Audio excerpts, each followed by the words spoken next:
Hello everyone and welcome back to Learn to Love DIY. As you guys know, I'm an independent Stampin' Up! Demonstrator and I'm here to show you how to create this beautiful fun fold card using the new Bumblebee in color.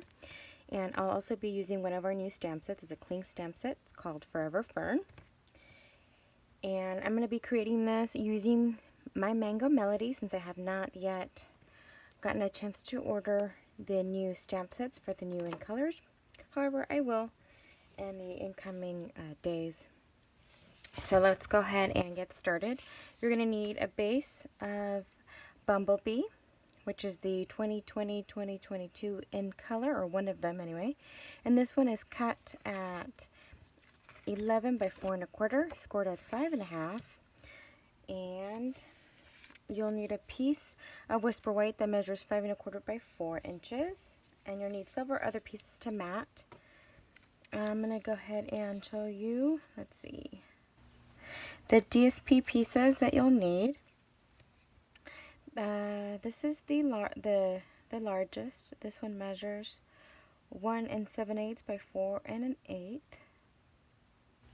Or actually, no, 4.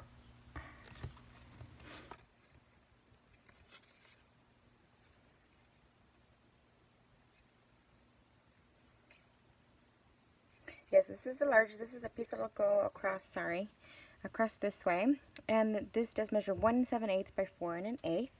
These two pieces that'll go across the way this way. This one measures 1 3/4 by 4 inches, and this one measures 1 1/4 by 4 inches. And then we have a circle that I've already die cut for our hello. You'll need a Whisper White piece. This is the largest of the three. And this one measures 2 1/4 by 4 1/8.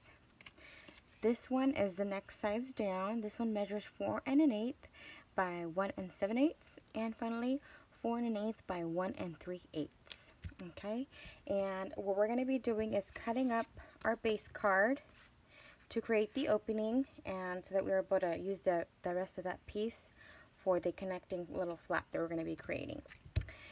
So let me go ahead and take my mini guillotine out.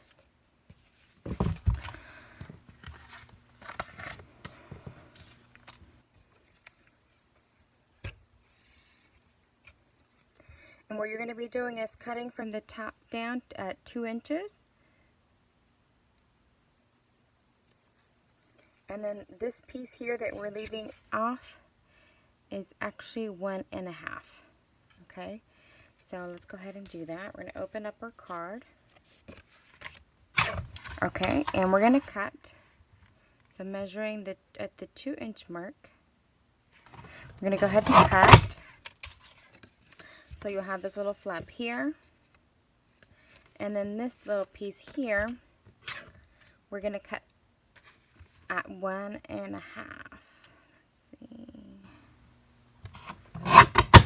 Okay, and this will be the bottom piece of our card. So it'll be like this, and this piece that was left over, I configured it so that we're able to hold the card together.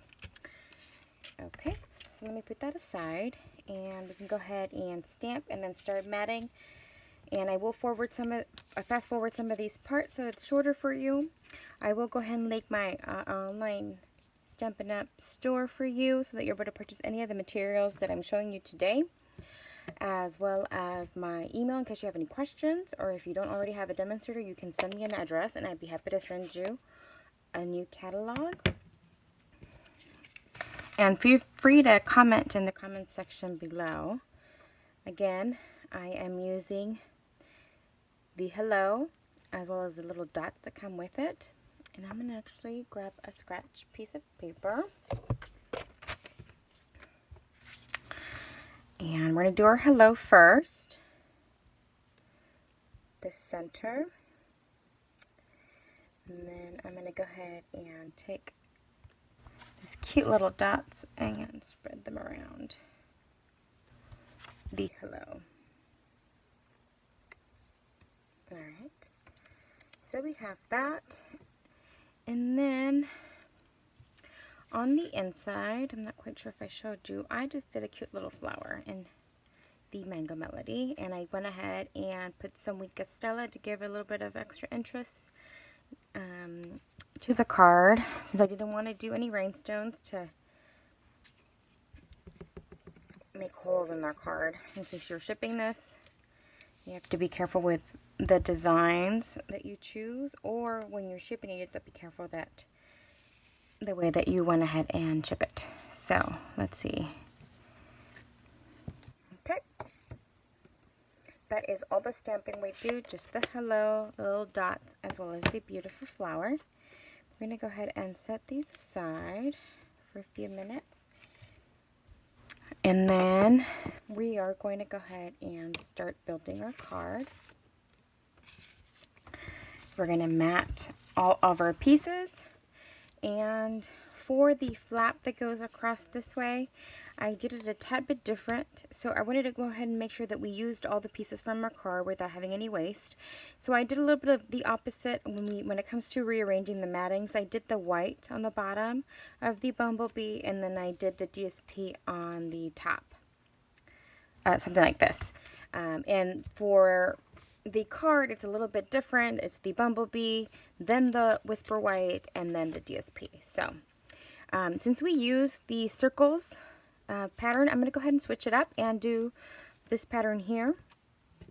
And then we can kind of see the difference between the two different cards.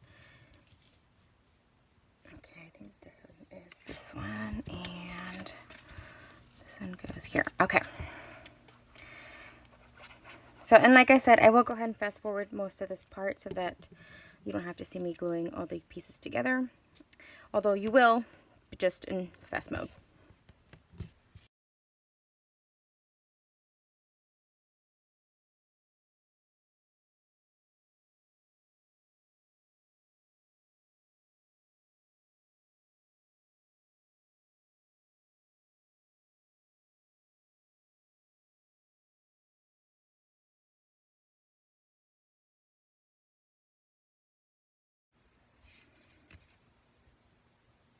Okay, so now that we went ahead and finished matting all of our pieces, we're going to go ahead and adhere this piece onto our card. And I did do it a little bit off to the right to go ahead and make it interesting, as opposed to just leaving it in the middle. I think it looks better when it's a little bit off to the side. Of course, you could do the opposite side, and that's what we could try today for today's card.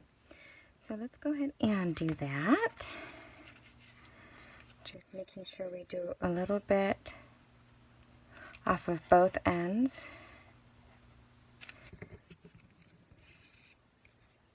Making sure I align it towards the bottom.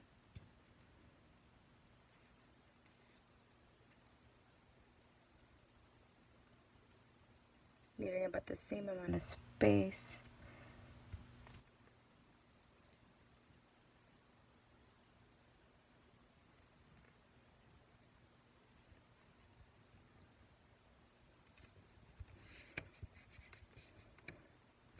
Okay, so let's go ahead and put in our mat. Now I didn't have a problem putting it off to the opposite side since we did this in the corner.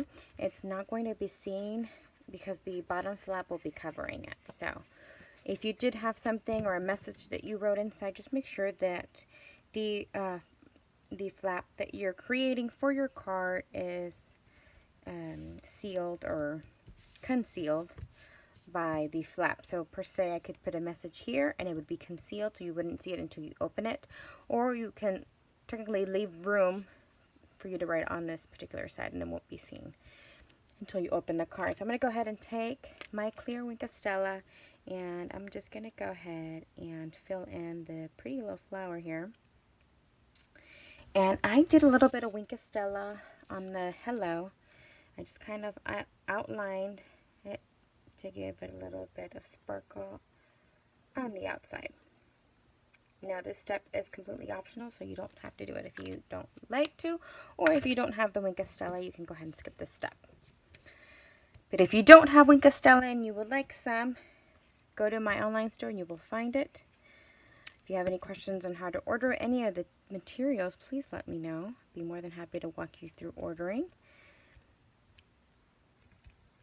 Okay, and then the only thing that's left now is to go ahead and do one of our cute little rhinestones. I'm going to go ahead and take my little bag out, and I am using the Holiday Rhinestones Basic Jewels, and this is actually, let's see, I wrote them all down, pumpkin pie, but it does give it quite a bit of interest, even though I'm only doing one of the small ones. Let's do it up here. No, yes, up here. Now you could do more, you could do less, you can go without. Totally your preference. So this is the card that we made today using the new end color, Bumblebee. I hope that you've enjoyed it. We just did slightly different. We switched out the paper, or did the reverse of what this is. So this pattern is behind this one and vice versa. So here it is. It's very quick to make, but very interesting. And like I said, I did it as conservatively as possible, so that you're able to make 2 out of 1 sheet of your Bumblebee. So I thank you very much for watching. Again, if you have any questions, please email me or put them in the comment section below. And I thank you very much for watching. You guys have a great day.